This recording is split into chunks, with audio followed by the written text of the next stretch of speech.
I founded an organization, a citizens activist group, to help people in America understand exactly why New Orleans was so vulnerable when Katrina arrived.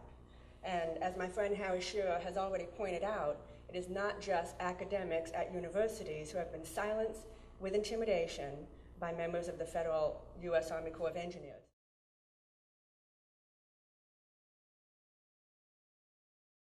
In early 2006, when it became apparent that the U.S. Army Corps was primarily and mainly responsible for the flood protection failures, the Corps went into damage control.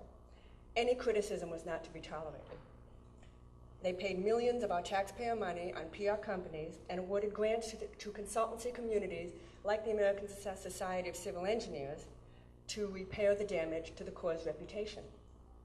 By mid-2006, the civil engineering profession in South Louisiana was swimming in federal dollars to rebuild the levees.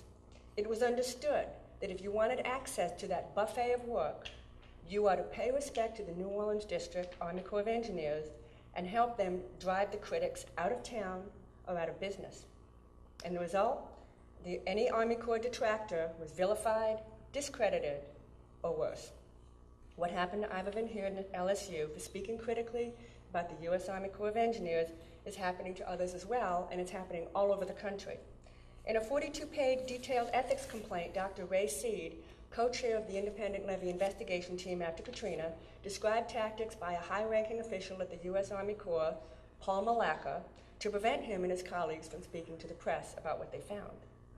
Gordon Boutwell, a highly respected geotechnical engineer locally who served on 2 levee investigation teams, wrote a highly critical email to me about the U.S. Army Corps, but told me he forbade me from publishing his remarks because he said a member of the Corps had approached him and said, "If you don't shut up your mouth, we will ruin your firm." Gordon Boutwell died of natural causes September 2008, and I brought his letter to the media because I felt that's what Gordon Boutwell wanted me to do.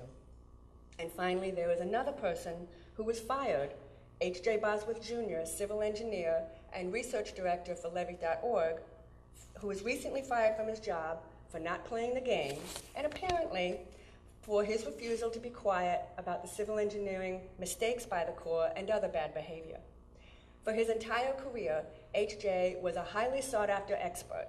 To be a civil engineer in New Orleans today is to be a highly sought-after commodity in high demand due to all this federal money flowing here to rebuild the levees. Yet, H.J. Bosworth was allegedly laid off because of recent staff reduction.